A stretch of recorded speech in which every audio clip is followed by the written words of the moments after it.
Hello friends, this is Shahbaz and you are watching our YouTube channel Vedic Jagrukta. जैसा कि आप जानते हैं, रिसेंटली अभी 20 को एमपी सिविल जज का पेपर हुआ है। तो कल से ही मेरे पास बहुत सारे मैसेज आ रहे थे एग्ज़ाम को लेके कि एग्ज़ाम कैसा था। बहुत से लोगों के डिफरेंट ओपिनियन थी, कट ऑफ जानना चाह रहे थे। तो मैंने सोचा कि सबको एक साथ अलग अलग जवाब देना तो पॉसिबल नहीं हो पा रहा था, तो उसके लिए एक वीडियो लेके आए हैं जिसमें हम एमपी सिविल जज के 2021 के पेपर जो 2019 के वैकेंसी का पेपर है, इसका एनालिसिस करेंगे कि ये पेपर कैसा था।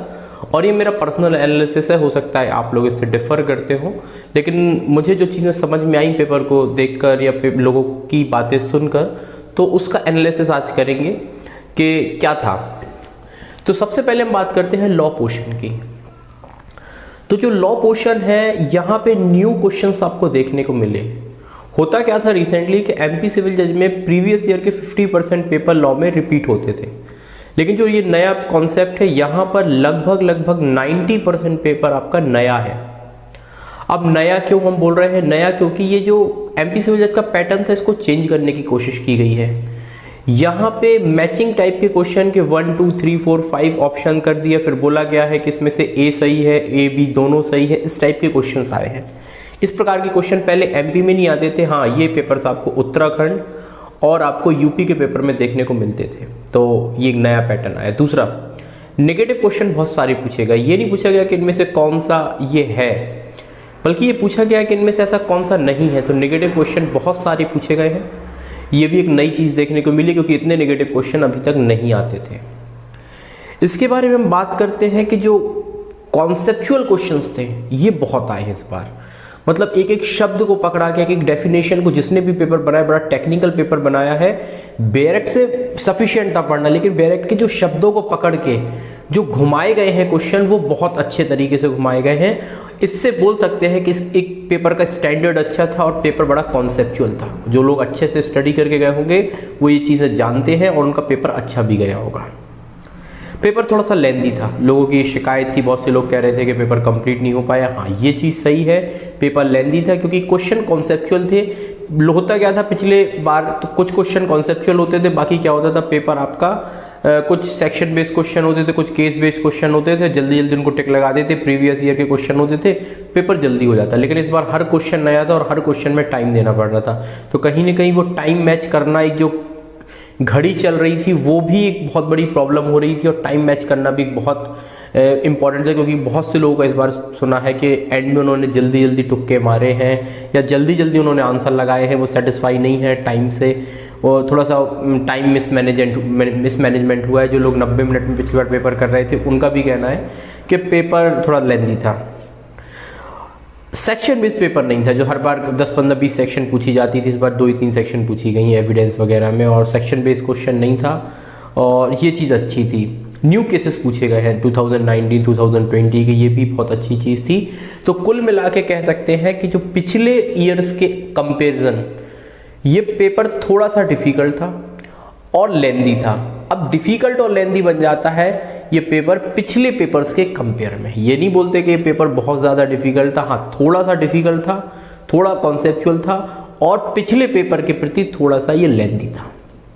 इसके बाद हम कुछ लोग पूछ रहे हैं एक्सपेक्टेड कट ऑफ क्या होनी चाहिए। तो एक्सपेक्टेड कट ऑफ का क्या है कि अभी पूरे क्वेश्चंस तो लोगों को याद ही नहीं है। जब भी कुछ लोगों से पूछो तो जब तक अपने आधार पे एनालिसिस पेपर का नहीं किया जा सकता, जब तक सबको आप नहीं सुनोगे। अभी बहुत से लोग अपनी cut off, expected cut off बता रहे हैं, तो मैं तो नहीं मानता, क्योंकि सबको इतने क्वेश्चन याद है, बहुत सारे क्वेश्चन लोग भूल गए हैं। अपन 1-2 दिन का इंतजार करते हैं, जैसे ही आपकी वहाँ से आंसर शीट आती है, फिर अपन लोगों से पूछ पाएंगे कि उनकी कट ऑफ कितनी आ रही है। और जब कुछ लोगों से अपन एनालिसिस करेंगे, कुछ लोगों से पूछेंगे, तो उसके हिसाब से अपन कट ऑफ भी बता पाएंगे एग्जैक्टली। वैसे इतना बोल सकते हैं अभी कि जो कट ऑफ होगी वो पिछले साल से तो कम ही जाने वाली है, क्योंकि उसके मेन रीज़न है थोड़ा पेपर डिफिकल्ट था, लेंदी था, और वैकेंसीज भी थोड़ी सी ज़्यादा थी। तो ये तो बिल्कुल है कि पिछली बार जनरल की आपकी 118 गई थी, तो 115 के आसपास अपन अभी कर सकते हैं। लेकिन अभी ये जल्दबाजी होगी, 2 दिन और रुकते हैं, 1 दिन और रुकते हैं, जब भी आपका मेनली आंसर शीट आती है हाई कोर्ट की, उसके बाद अपन इसको एनालिसिस करेंगे। इसके बाद आता है कि जीके सेक्शन कैसा था। तो जीके सेक्शन में मेनली 2 प्रकार के क्वेश्चंस थे ज़्यादा।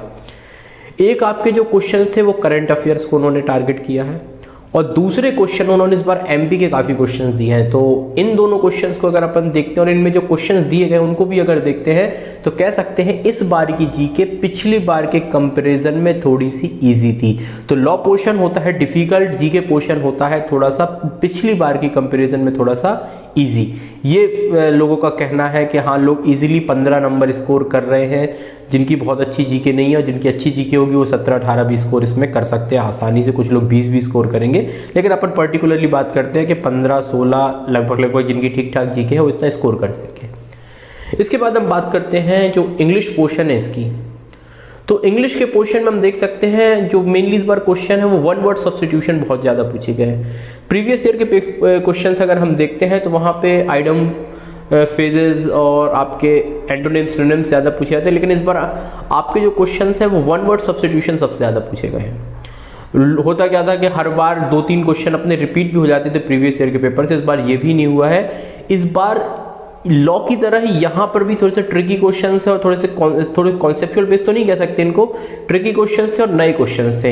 इनके वजह से क्या हुआ, कुछ थोड़ी लोगों को प्रॉब्लम हुई और अगर बोल सकते हैं कि पिछली ईयर के कंपैरिजन में इस बार थोड़ा सा आपका जो इंग्लिश पोर्शन है वो थोड़ा सा डिफिकल्ट रहा है पिछले ईयर की कंपैरिजन में। ये नहीं कहता कि बहुत ज़्यादा डिफिकल्ट है, पिछले ईयर को अगर हम कंपेयर करते हैं तो थोड़ा डिफिकल्ट है, और लोग मतलब इसमें जो जर्नली पढ़ रहे हैं वो 5, 6, 7 नंबर तक लाएंगे, और जो अच्छे पढ़ने वाले होंगे वो 8, 9 नंबर लेके आएंगे।